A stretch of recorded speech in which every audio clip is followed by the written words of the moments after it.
The people in the program are absolutely phenomenal. The professors, all those attributes about Kettering and it being a top-notch school, it being so competitive, it's one of the most competitive programs in the area, and no matter what college you're going to, this program is it takes the cream of the crop, and just to try to get into that program and to make it, I was gonna just feel so accomplished and stuff. And oh my gosh, the first year and a half, and every once in a while I still feel like this, but just walking up to the doors here from the parking lot, I was like, yes, I can't believe I'm walking in here, but I did it.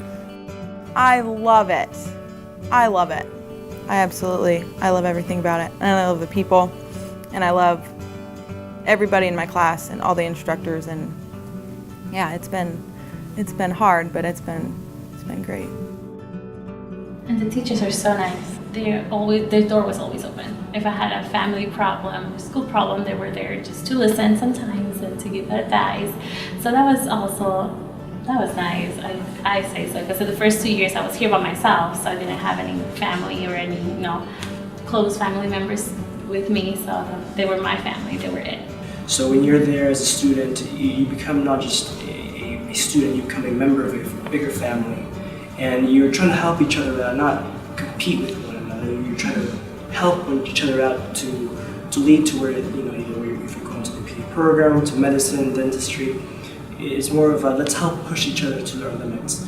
And it's surprising how much we can push ourselves if we see that, we have support in our backs.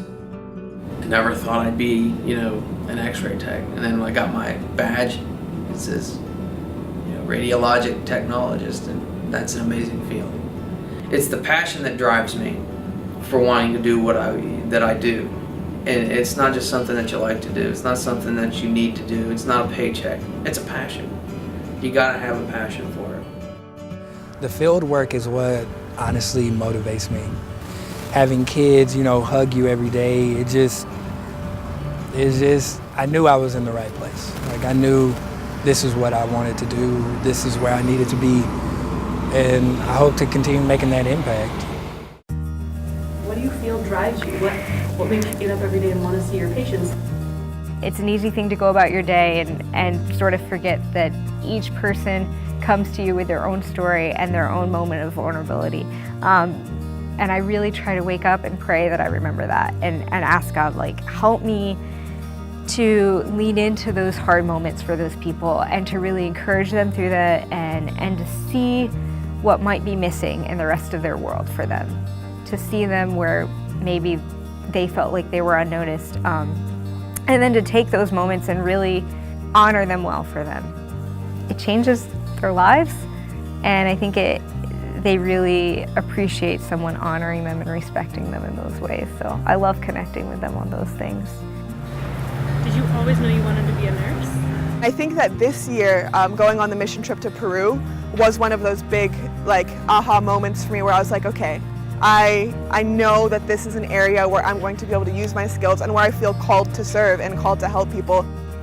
It doesn't really matter where I'm working or who I'm going to be working with or what I'm going to be doing. If I feel that I'm called to service, and if I feel that I'm called to healthcare, and if I feel like I'm called to help people and to serve people, it shouldn't matter whether they're somewhere like Peru, somewhere where they're in dire need for me, or whether they're somewhere like here in one of our hospitals at Kettering, where they might be a grumpy old person who's giving me the hardest time, but you don't know what else is going on in their life. And it just kind of refreshed this whole perspective of healthcare isn't because people deserve it or because you're in the right situation for it. It's because you genuinely want to help people and you have a set of skills that people really, really need.